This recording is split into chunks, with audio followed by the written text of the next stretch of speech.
नमस्कार। आप देख रहे हैं आपका पसंदीदा यूट्यूब चैनल ज्योतिष मार्तंड। मैं पंडित राजेश दुबे भोपाल से। हमारे इस चैनल में आध्यात्म ज्योतिष से संबंधित उपाय आपको बताए जाते हैं।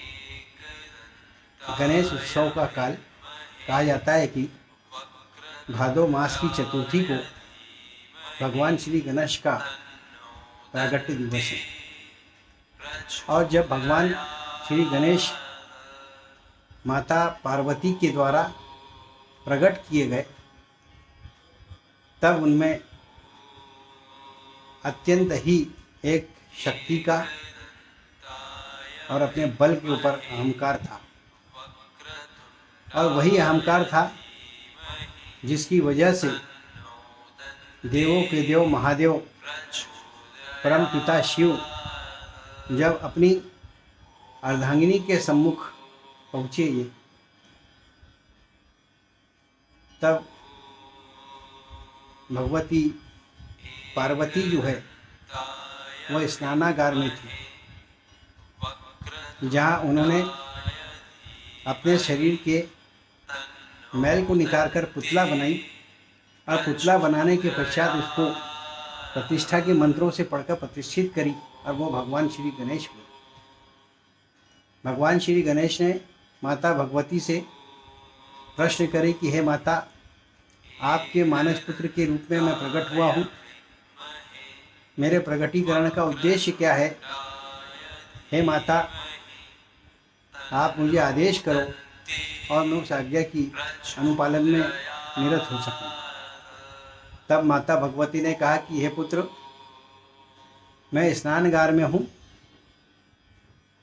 मेरे स्नान के कक्ष में कोई भी ना पहुँचे, इस बात का तुम्हें ध्यान रखना है। और यहाँ पर सुरक्षा कारणों से आपको मैं प्रतिष्ठित करती हूँ और आप इस क्षेत्र की रक्षा करें। बिना मेरी आज्ञा के कोई भी व्यक्ति यहाँ प्रविष्ट न हो सके। कुछ ही क्षणों के पश्चात भगवान शिव माता भगवती पार्वती से भेंट करने के उद्देश्य से उपस्थित हुए। और जब वह उपस्थित हुए तो उन्होंने देखा कि उनके शयन कक्ष के, उनके स्नान कक्ष के बाहर या उनके उस स्थान पर जहाँ वो निवास कर रही थी, उसके बाहर भगवान श्री गणेश जो शिशु के रूप में थे, बाल रूप में थे, शिशु तो नहीं कहेंगे, बाल रूप में थे, वहाँ पर उपस्थित थे। भगवान श्री गणेश को माता के आशीर्वाद पर भारी अहंकार था और अहंकार के भाव उनके अंदर थे, जिसको बालक अवस्था के कारण नहीं जानते। उसी बीच जब भगवान शिव वहाँ पहुँचे और माता पार्वती के कक्ष में प्रविष्ट करने का प्रयास करे, तो ही गणेश जी ने भगवान श्री महादेव को रोके। उन्होंने कहा, हे भद्रजन, देव के तुल्य दिखने वाले आप मेरे बिना आज्ञा के और मेरी माता के बिना आज्ञा के कक्ष में प्रवेश नहीं ले सकते। इस बात को सुनते ही भगवान शिव, उनकी सारी तंद्राएं जाग गई। जब उनकी तंद्राएं जागी तो उन्होंने कहा कि हे गणेश शबोध बालक, तुम नहीं जानते हो मैं कौन हूँ। मैं देवों का देव महादेव हूँ और इस कक्ष की जो स्वामिनी है वो मेरी अर्धांगिनी है। मैं उससे भेंट करने के लिए उपस्थित हुआ हूँ और उनके और मेरे व्यवहार के बीच में कोई भी उपस्थित नहीं हो सकता है, और तुम मुझे रोकने की उद्दंडता न करो, ये तुम्हारे हित के लिए उचित होगा। लेकिन भगवान गणेश तो बालक थे, माता से उन्हें आशीर्वाद प्राप्त था, शक्ति का, योद्धा होने का, और वो भी कैसा, कुशल योद्धा। समस्त अष्ट सिद्धियों में जो परिपूर्ण हो बाल अवस्था से ही, ऐसे योगकारी गणेश ने शिव जी को।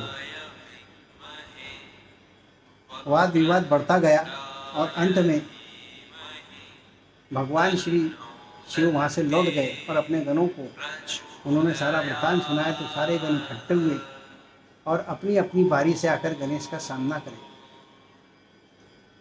फिर जाकर उन्होंने बताया शिव जी को कि उसका अर्थात भगवान श्री गणेश का संदेश है कि कोई भी व्यक्ति बिना आज्ञा के इस स्थान से नहीं जा सकता और बालक में यह शक्ति का विमान दिखाई देता है, मद में चूर है। फलतः भगवान श्री शिव अपनी क्रोध अवस्था में उठकर पुनः कक्ष की ओर पार्वती जी के आए और उन्होंने गणेश जी को सचेत किया, उनके गणों ने सचेत किया। लेकिन जब गणेश जी नहीं माने तो ही भगवान शिव ने जो है अपना त्रिशूल से गणेश के ऊपर घात कर दिया। उस घात के फलस्वरूप वह जो है सुमुख हुए। उनका जो अवतार था, जब हाथी का मुख उनके शीश पर रखा गया तो वह सुमुख थे, लेकिन सुमुख होने के पश्चात भी उनके अंदर अपनी शक्ति का अहंकार था। अगली बार फिर उनका सामना परशुराम जी से हुआ और फिर परशुराम जी ने कहा कि मैं शिवांशी हूँ, विष्णुवांशी हूँ, मेरे अंदर दोनों के तत्व हैं। हे अबोध बालक, तुम गलती कर रहे हो। परशुराम को, उसकी शक्ति को कोई नहीं रोक सकता। उन्होंने परशुराम को उस्काते हुए चेतावनी दी और युद्ध की बात करने लगे।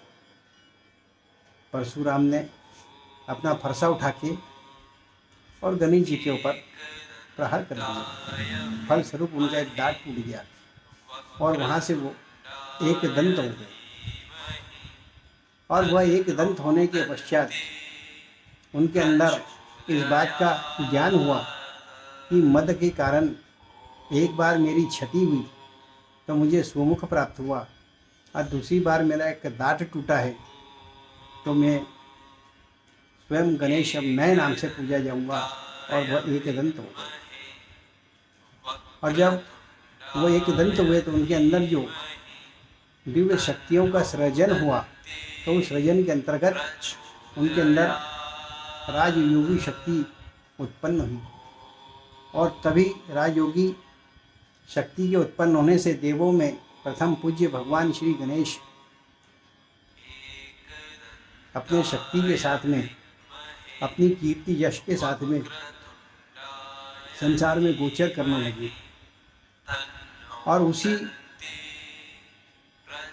गोचर के दौरान उनका फिर सामना जहाँ देवों से हुआ, फिर ऋषि मुनि अर्थात मानवों से हुआ परशुराम जी के रूप में, तो तीसरी बार सुर के रूप में मदासुर से उनका सामना हुआ। फिर उन्होंने मदासुर को चेतावनी दी, क्योंकि मदासुर जो था उसके दर्शन करने के बाद गणेश को भी इस बात का ज्ञान हुआ कि मद में केवल हानि भी होती है, तो ऐसा नहीं, उसके साथ यश की प्राप्ति भी होती है और कीर्ति भी गुणोत्तर बढ़ती है। उन्होंने मदासुर का वध कर दिया और जब मदासुर का वध कर दिए तो भगवान श्री गणेश लौटे अपनी माता के पास और उन्होंने अपनी माता को सारे वृतांत, अपने जीवन के जो अनुभव थे वो संक्षिप्त में सुनाए। माता भावुक हो गई और माता ने कहा कि हे गणेश, तुम एक दंत हुए हो, इस बात को लेकर तुम बिल्कुल चिंता न करो। एक दंत नाम का जो यह नाम है, इसकी जो कीर्ति है वो राजयोग देने वाली होगी। जो एक दंत का नाम दिन में लेगा, रात्रि में लेगा, या एक दंत को अपने हृदय में स्थान देगा, मन मस्तिष्क से स्मरण करेगा, दिव्य भाव से एक दंत का जो पूजन करेगा, ऐसे भक्त को राजयोग की प्राप्ति होगी। लेकिन ये प्राप्ति कब होगी? तब गणेश जी स्वयं कहते हैं, वाच करते हैं कि यह प्राप्ति जब होगी जब मनुष्य अपनी माता की सेवा करेगा, अपनी माता को संतुष्ट करेगा, माता के आज्ञा का पालन करेगा। कितने सुंदर वाक्य अनुभूत कर, अर्थात गणेश एक दंत के स्वरूप को यदि आपको प्रसन्न करना हो और आप राजयोग के मनोरथ को मन में रखते हो, आकांक्षा हो कि आप राजयोगी बने, तो एक दंत का पूजन गणेश जी के बताए अनुसार कि जो सर्वप्रथम मेरी माता का पूजन करेगा। गणेश पूजन देखिए, देवताओं में प्रथम गणेश, उनका पूजन सबसे पहले, लेकिन गणेश जी कहते जो मेरी माता की भक्ति करके पहले मेरी माता का पूजन करेगा और फिर मेरा पूजन करेगा राजयोग प्राप्ति के लिए, तो उसको समस्त राज्य शक्तियाँ अधिष्ठरी देवी भगवती प्रदान करेगी, जो उनकी माता परम पार्वती है। तो आप ध्यान रखिए, आप मेष राशि के जातक हो या वृष राशि के जातक हो, चाहे आप मिथुन राशि के जातक हो, कर्क राशि और सिंह राशि वाले हो, सभी राशि वालों के लिए एक दंत के पूजन का एक ही विधि, एक ही योग और एक ही फल है। इतना ही नहीं, तुला राशि हो चाहे वृश्चिक राशि, धनु राशि, मकर राशि वाले, या फिर कुंभ और मीन राशि, किसी भी राशि के जातक हो आप, और राजयोग का आपके अंदर मनोरथ है, तो उसकी पूर्ति के लिए गणेश उत्सव के इस काल में आप पहले माता भगवती का पूजन करें। विधान से पहले गणेश जी का पूजन होगा, वो आदि गणेश कहलाते हैं। तो गणेश जी के पूजन के पश्चात भगवती का पूजन करें और भगवती नंदन श्री गणेश का फिर पूजन करें। और जब पूजन करें तो गणेश जी मंत्र देते हैं राजयोग के लिए, उस मंत्र को ध्यान से सुनिए, पेन कागज लेके आप लिख भी सकते हैं। तो मंत्र क्या है? रिम गम रिम गम रिम गम रिम गम रिम गम, अर्थात भगवती का प्रणव रिम और गणपति जी का एकाक्षर गम, इस प्रकार से इन दोनों को संयुक्त रूप से अपनी श्वास के बल पर इस प्रकार की मुद्रा बनाएं।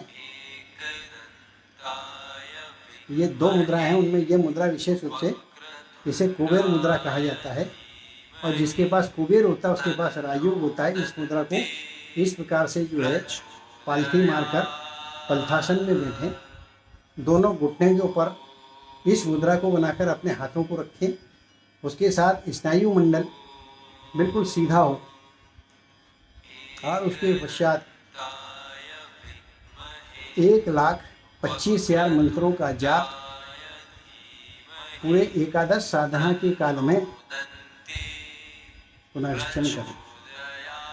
मंत्र है रिम गम रिम गम रिम गम। इसका दशांश पूजन करने के बाद, उसके पश्चात मंत्रों का जाप करने के बाद उसका दशांश में आप हवन करें और इन दोनों की संख्या को जोड़ दें, और उसका जो दशांश निकलता है उतना ब्राह्मण भोजन में व्यय करें, दान करें। आपको इस प्रकार की पूजन करने से भगवान एक दंत राजयोगी शक्ति प्रदान करते, प्रसन्न होते हैं। और जब आपको एक दंत की कृपा से राजयोग की प्राप्ति होती है, तो राजयोग की अधिष्ठिनी देवी माता पार्वती भगवती दुर्गा है।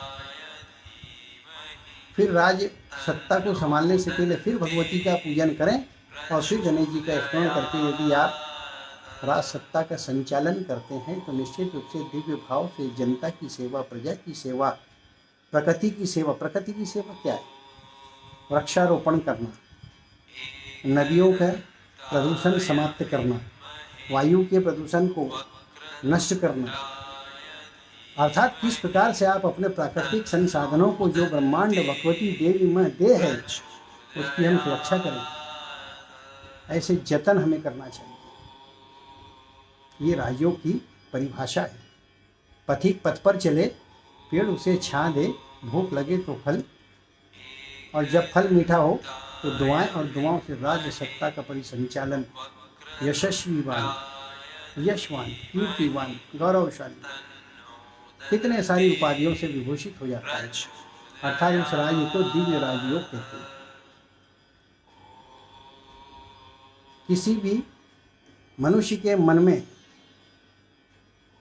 राजयोग प्राप्ति का भाव उत्पन्न हो तो उसे कैसे पूजन करना चाहिए गणेश जी का संक्षिप्त में एक बार फिर हम आपको विधान बता दें।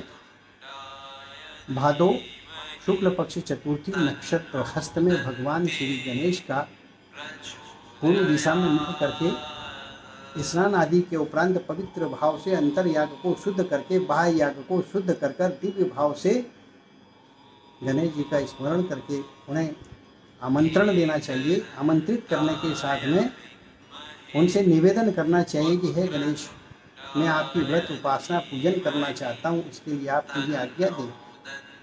आपके सुमुख के दर्शन किए बिना ये मेरी साधना सिद्धि नहीं हो सकती।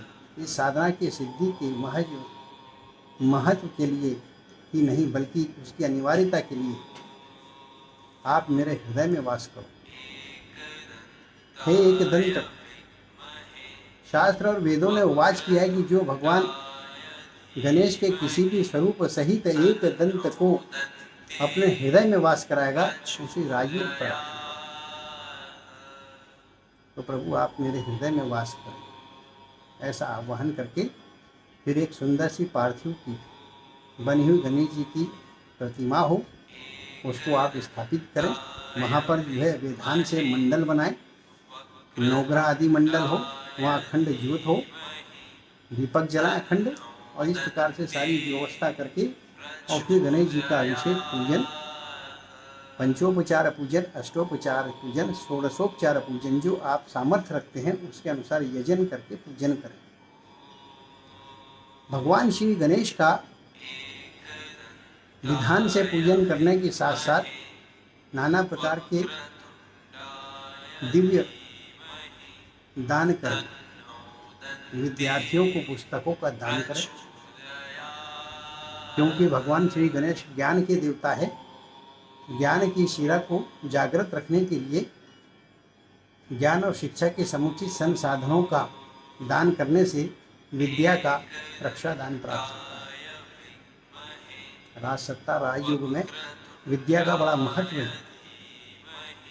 विद्या और ज्ञान के आधार पर आप राजसत्ता को संभालते हैं, इसलिए उनका पूजन विधान करते समय इन सब छोटे छोटे बिंदुओं पर हमें ध्यान देना चाहिए। सारे मंडलों का पूजन करना, फिर उसके पश्चात में जो है नाना प्रकार के भोग लगाना। गणेश जी को हम जो भोग लगाते हैं उन्हें क्या प्रिय? गणेश जी को प्रिय फलों में कदली, तो उन्हें केले का फल चढ़ाना चाहिए। उसी प्रकार से उन्हें अमृत पदार्थों में प्रिय है पेड़ा, अर्थात उन्हें मावे से बने हुए पेड़े चढ़ाना चाहिए। अन्न में भगवान श्री गणेश को प्रिय है मगज के लड्डू, मगज के लड्डू चढ़ाना चाहिए। इसके अलावा जब रस स्वादन की प्रक्रियाएं होती है तो उसमें उन्हें पसंद है मालपुआ, तो मालपुए को भी बनाकर उसका भोग लगाना चाहिए। यदि आप प्रतिदिन इतना नहीं कर सकते, चिंता बिल्कुल न करें। एकादश दिवसीय साधना है, 11 दिनों में 11 प्रकार के पकवान आप उन्हें निवेदन कर सकते हैं।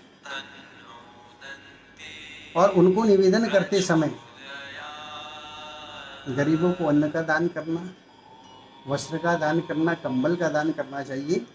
ऐसा करने से भगवान श्री गणेश प्रसन्न होते हैं, क्योंकि यह प्रजा जन सामान्य की सेवा होती है, दरिद्र नारायण की सेवा होती है। गणेश जी का जहाँ वास होता है वहाँ दरिद्री नहीं होती। इसलिए सभी संसाधनों को दान के रूप से दान में प्राप्त करना चाहिए। जब आप अन्न दान, वस्त्र दान, ऊन का दान, नाना विधि दान करते हैं तो उतने प्रकार के दान आपकी राजसत्ता की प्रवृत्ति में पैदा होते हैं। ये प्रजाजन सेवा का विषय है, ये मन में भाव होना चाहिए।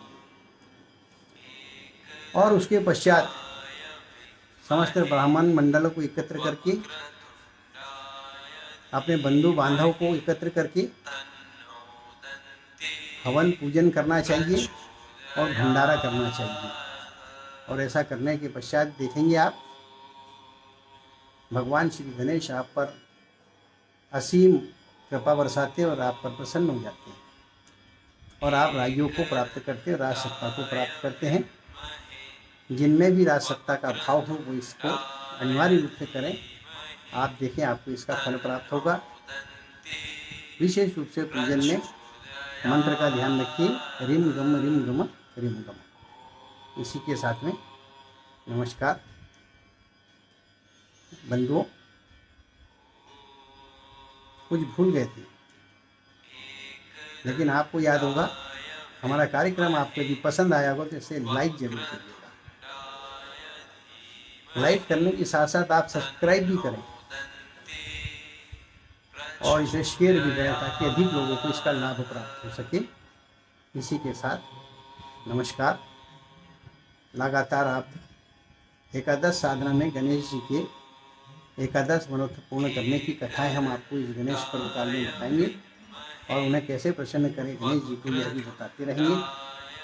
आगे हमारे सभी कार्यक्रमों को देखने के लिए आप सब्सक्राइब करिए, आपको इसका लाभ मिलेगा। जय